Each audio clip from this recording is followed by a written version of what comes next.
너무 덥다. 여름이니까 한국의 아이스 커피나 한 잔 가져와라. 중국 공영방송의 한국 믹스커피 특종 보도가 큰 파장을 일으키고 있습니다. 상류층이 모이는 상하이의 한 미용실에서 한국 문화를 전파한다는 신고를 받고 공안이 급습했는데요.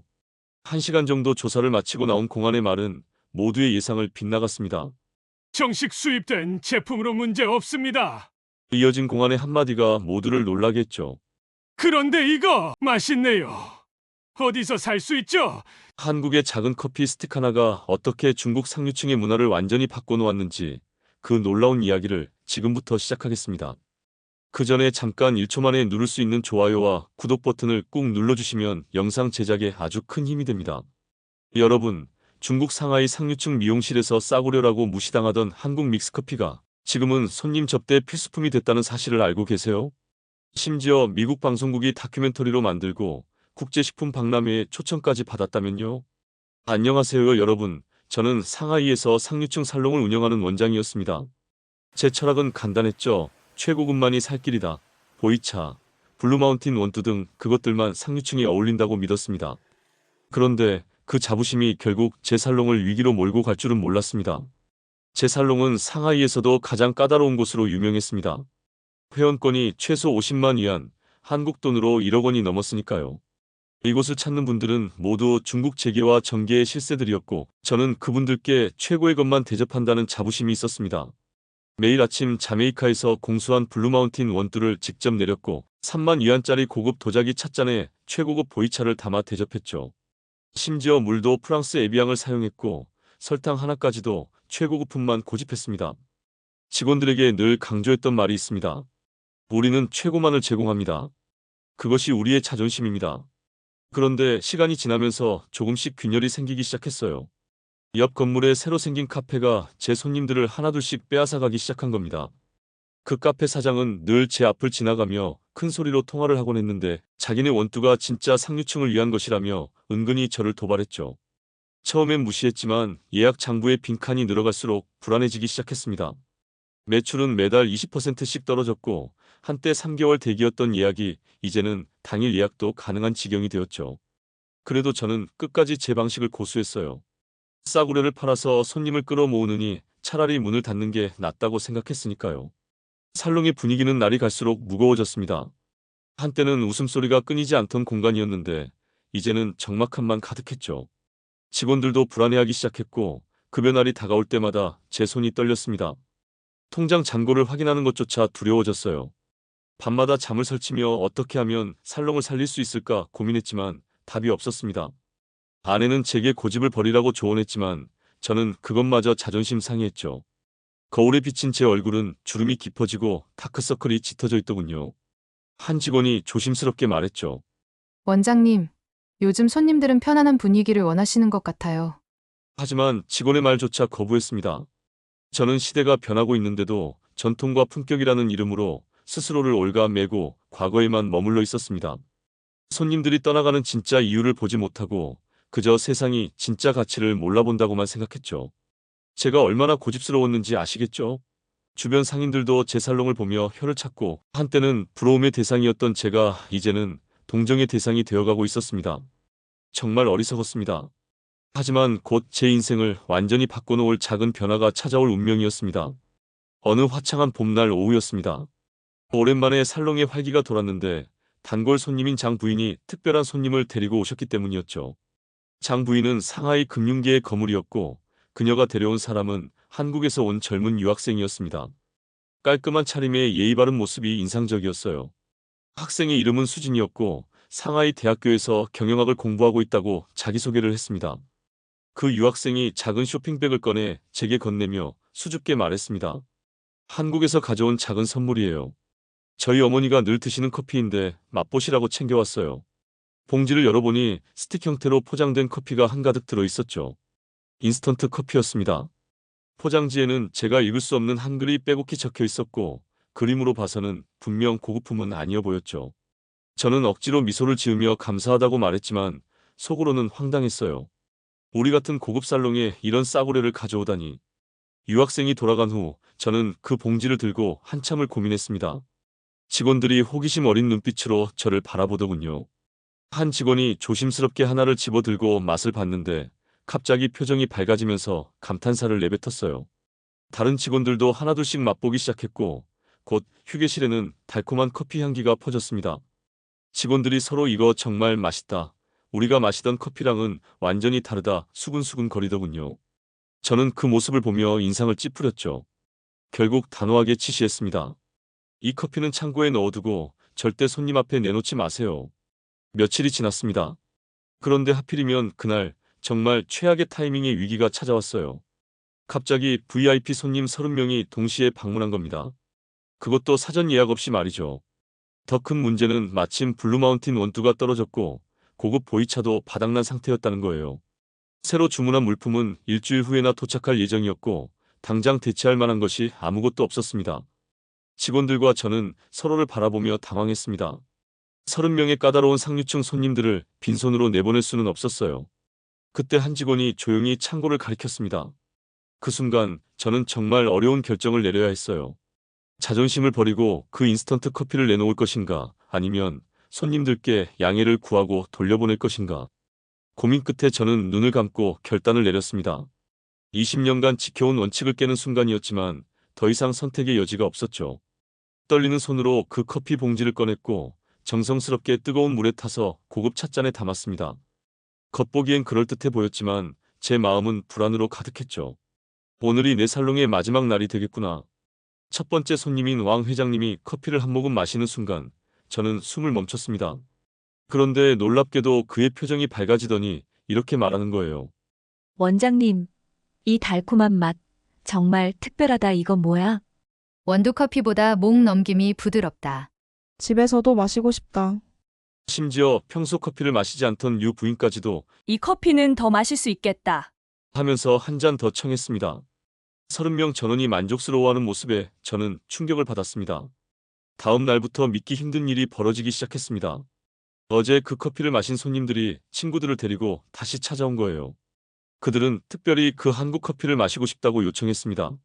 소문은 빠르게 퍼졌고 일주일 만에 예약이 3개월치나 밀렸습니다. 믹스커피는 단숨에 살롱의 인기 메뉴가 됐습니다. 상류층 고객들이 서로 그 살롱 가면 한국 커피 마실 수 있다고 입소문을 퍼뜨렸죠. 그런데 경쟁자들이 가만히 있을 리 없었습니다. 옆 카페 주인은 언론의 상류층에게 인스턴트 커피를 낸다며 저를 조롱했고 보수적인 고객들은 체면을 운운하며 불만을 터뜨렸습니다. 하지만 정작 젊은 고객들은 이렇게 말했죠. 믹스커피 없으면 여기 올 이유가 없어요. 예전에는 딱딱하고 격식을 차리던 모임들이 이제는 편안하고 즐거운 시간이 되었어요. 한 손님은 이렇게 말했습니다. 이상하게 이 커피를 마시면 마음이 편해져요.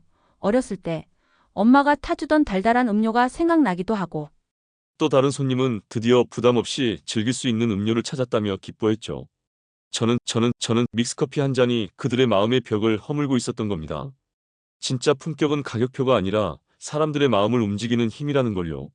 인기가 폭발하자 예상치 못한 도전이 시작됐습니다. 옆 건물 카페 사장이 발끈해서 지역 신문에 제보를 한 거예요. 상류층에게 인스턴트 커피를 파는 사기꾼 살롱이라는 제목으로 기사가 나왔습니다. 기사에는 제 살롱을 비하하는 내용이 가득했고 심지어 제 사진까지 실렸죠. 그날 아침 신문을 보고 저는 정말 끝이구나 싶었어요. 20년간 쌓아온 명성이 하루아침에 무너지는구나. 그런데 놀라운 일이 벌어졌습니다. 기사가 나가자마자 우리 단골 손님 100명이 신문사에 항해 전화를 한 거예요. 그중 한 분인 천 부인이 직접 저를 찾아와 말했습니다. 원장님, 걱정 마세요. 우리가 선택한 겁니다. 전통만 고집하는 사람들이 오히려 시대에 뒤떨어진 거예요. 심지어 몇몇 손님들은 신문사에 직접 찾아가 항의했고 그들의 영향력 때문에 신문사는 사과문을 게재해야 했습니다. 오히려 이 사건으로 우리 살롱은 더 유명해졌고 혁신적인 문화 공간으로 인정받게 되었죠. 더 웃긴 건 그 카페 사장이 몰래 가짜 한국 커피를 구해서 팔다가 적발됐다는 거예요. 손님들이 맛이 다르다고 항의했고 결국 그 카페는 3개월 만에 문을 닫았습니다. 나중에 들은 이야기로는 그 사장이 중국산 인스턴트 커피에 한국 포장지만 씌워서 팔았다고 하더군요. 손님들은 정품을 제공하는 우리 살롱만을 신뢰하게 되었죠. 그러나 새로운 문제가 생겼습니다. 인기가 너무 폭발해서 중국 전역에 한국 믹스커피 품귀 현상이 일어난 거예요. 타오바오도 징둥도 모두 품절, 대기 기간만 한 달이었습니다. 손님들이 불안해하기 시작했고 예약 취소가 늘어났어요. 한 손님은 커피 없으면 다른 살롱으로 가겠다고 협박 아닌 협박을 하기도 했죠. 정말 막막했습니다. 그때 직원 샤오왕이 아이디어를 냈어요. 두바이에 있는 제 친척이 그쪽 한국마트에서 구할 수 있대요. 저는 즉시 두바이로 연락을 취했고 일주일 만에 항공편으로 20박스를 확보했습니다.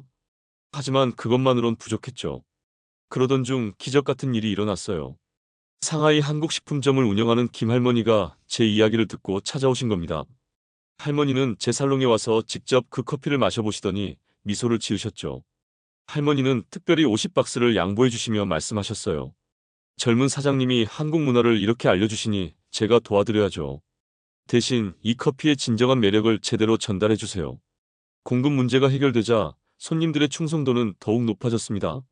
이제 믹스커피는 단순한 음료가 아니라 하나의 문화가 되었어요. 상류층 부인들이 서로 선물로 주고받기 시작했고 비즈니스 미팅에서도 믹스커피를 대접하는 게 하나의 트렌드가 되었죠.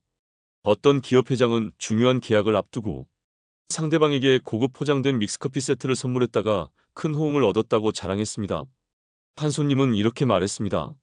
시어머니 생신 선물로 명품 100 대신 고급 포장된 한국 믹스커피 세트를 드렸더니 처음으로 진심 어린 칭찬을 들었어요. 상하이의 유명 문화 잡지에서 취재 요청이 왔습니다. 전통 접대 문화를 바꾼 작은 커피 스틱이라는 제목으로 특집 기사를 준비한다고 했죠. 기자와의 인터뷰에서 저는 솔직하게 고백했습니다. 처음엔 자존심이 상했지만 이제는 편견을 깨뜨린 것이 얼마나 다행인지 모른다고. 그 기자는 제 이야기를 듣고 감동했다며 이것이 진정한 문화 혁신의 사례라고 평가했죠. 고정관념이 얼마나 우리를 가두는지 깨달았다고 말이죠. 잡지가 출간되자 반응은 폭발적이었습니다. 알리바바에서 한국 믹스커피 직구 대란이 일어났고 검색어 순위 1위를 기록했어요. 특히 한국 드라마 팬들이 열광했습니다. 그들은 드라마에서 봤던 그 커피를 실제로 경험할 수 있다는 사실에 흥분했죠. 웨이보와 샤오홍슈 같은 SNS에는 우리 살롱에서 찍은 인증샷이 하루에만 수만 개씩 올라왔습니다. SNS에는 우리 살롱에서 찍은 인증샷이 수만 개 올라왔고 이제는 상하이 필수 방문 코스가 되었습니다. 어느 날 아침 전혀 예상치 못한 전화를 받았습니다. 미국 CNN에서 다큐멘터리를 제작하고 싶다는 거예요. 중국 상류층을 바꾼 한국 믹스커피라는 주제로 전 세계에 방영할 프로그램이라고 했습니다. 제작진은 이미 우리 살롱에 대해 상당한 사전 조사를 마친 상태였고 이 이야기가 단순한 비즈니스 성공담이 아닌 문화 변혁의 사례라고 평가했습니다. 처음엔 부담스러워 거절하려 했지만 직원들이 설득했어요. 원장님, 이건 문화교류의 아름다운 사례예요. 전 세계가 알아야 합니다. 일주일간의 촬영은 정말 특별한 경험이었습니다. 제작진은 손님들이 커피를 마시며 행복해하는 모습에 특히 주목했어요. 그들은 새벽 5시부터 저녁 10시까지 우리의 모든 일상을 카메라에 담았고 손님들과의 인터뷰도 진행했습니다. PD가 말했죠. 이건 단순한 음료 이야기가 아니라 편견을 깨고 새로운 것을 받아들이는 용기에 관한 이야기네요. 방송이 나간 후 세계가 주목했습니다. BBC는 3달러 커피가 3,000달러 와인을 이기다, 르몽드는 동양의 커피 혁명이라는 제목으로 보도했죠. 일본 NHK에서도 특집 다큐를 제작했고 한국 방송국들은 앞다투어 취재 경쟁을 벌였습니다. 더 놀라운 건 상하이에서 열리는 국제식품 박람회의 연사로 초청받은 거예요. 작은 한 잔이 문화를 바꾼다라는 주제로 발표해달라고 했습니다. 박람회 무대에 섰을 때 1,000명의 청중 앞에서 저는 이렇게 말했습니다. 때로는 가장 작은 것에서 가장 큰 변화가 시작됩니다. 우리가 가진 편견을 내려놓을 용기만 있다면요. 제 발표 중에는 그 첫 번째 커피 봉지를 받았을 때의 사진도 보여드렸는데 청중들은 그 상반되는 모습에 놀라워했죠. 발표를 마치자 모든 청중이 일어나 박수를 보냈습니다. 그 후 한국의 커피 회사에서 직접 연락이 왔어요. 정식 파트너십을 제안하며 중국 독점 계약을 맺자고 했죠. 회사 대표가 직접 상하이로 날아와 저를 만났고 우리는 3시간 동안 미래 비전에 대해 이야기했습니다. 우리는 함께 상류층 프리미엄 라인을 개발했고 고급 포장의 선물 세트를 출시했습니다. 이제 믹스커피는 명품 선물이 되었어요. 다른 도시에서도 지점 개설 요청이 쏟아졌습니다. 베이징, 선전, 광저우 등 1년 만에 중국 전역 237개 지점이 생겼고 연 매출은 3천억 원을 넘었습니다. 각 지점마다 독특한 이야기가 만들어졌죠. 베이징점은 정부 관료 부인들의 사랑방이 되었고 선전점은 젊은 창업가들의 네트워킹 장소가 되었습니다. 항저우점은 알리바바 직원들의 휴식 공간이 되었고 청두점은 영화배우들의 비밀 아지트가 되었죠. 작년에 제가 쓴 자서전 한 잔의 믹스커피가 만든 기적이 출간되었는데 중국 베스트셀러 1위를 52주 연속 기록했습니다. 할리우드 영화화도 확정되었고 넷플릭스 드라마도 제작 중이에요. 책 출간 기념회에는 1000명이 넘는 독자들이 참석했고 많은 이들이 제 이야기에서 용기를 얻었다고 말했습니다. 그 한국 유학생 수진이가 궁금하시다고요? 지금은 저희 회사 공동대표가 되었습니다. 지분 30%를 보유하고 있죠. 가장 감동적인 건 그 첫 번째 커피 봉지를 아직도 보관하고 있다는 거예요. 액자에 넣어 살롱 입구에 걸어뒀는데 작년 크리스티 경매에서 중국 상류층 문화를 바꾼 역사적 유물로 평가받아 1억 2천만 원에 낙찰되었습니다. 그 봉지를 보러 전 세계에서 관광객들이 찾아오고 모두들 그 앞에서 사진을 찍어갑니다. 저는 그 돈을 전액 한중문화교류재단에 기부했어요. 지금도 매일 아침 중국 상류층 3만 명이 한국 믹스커피로 하루를 시작합니다. 상하이 증권가 리 회장이 최근 인터뷰에서 이렇게 말했죠. 100만 위안짜리 와인보다 이 3위안짜리 커피가 더 가치 있고 이건 단순한 음료가 아니라 자유와 행복의 맛이니까요. 이제는 중국 정부에서도 우리 사례를 문화 개방의 성공 모델로 연구하고 있다고 들었습니다. 돌이켜보면 그 작은 커피 스틱이 제게 가르쳐준 건 겸손과 열린 마음이었습니다. 제가 그토록 지키려 했던 전통과 품격은 사실 제 편견과 오만이었죠. 진정한 품격은 비싼 것이 아니라 사람들에게 진짜 기쁨을 주는 것이었습니다. 그 깨달음을 얻기까지 참 오랜 시간이 걸렸지만 결국 저는 변화를 받아들였고 그 변화가 저를 더 큰 성공으로 이끌었습니다. 여러분, 이게 바로 K커피가 만든 기적입니다. 작은 스틱 하나가 중국 상류층 문화를 완전히 바꿔놓았죠. 때로는 가장 작은 것이 가장 큰 변화를 만들어냅니다. 우리가 마음을 열기만 한다면요. 여러분도 혹시 작은 것을 무시하고 계시진 않나요? 어쩌면 그 작은 것이 여러분의 인생을 바꿀 열쇠일지도 모릅니다. 인생에서 작은 것에서 시작된 큰 변화를 경험하신 적 있으신가요? 있다면 댓글로 알려주세요. 오늘 이야기가 재미있으셨다면 구독과 좋아요 부탁드립니다. 다음엔 또 한국의 어떤 놀라운 이야기가 세계인을 감동시킬까요? 지금까지 감동테레비였습니다. 오늘도 시청해주셔서 진심으로 감사합니다.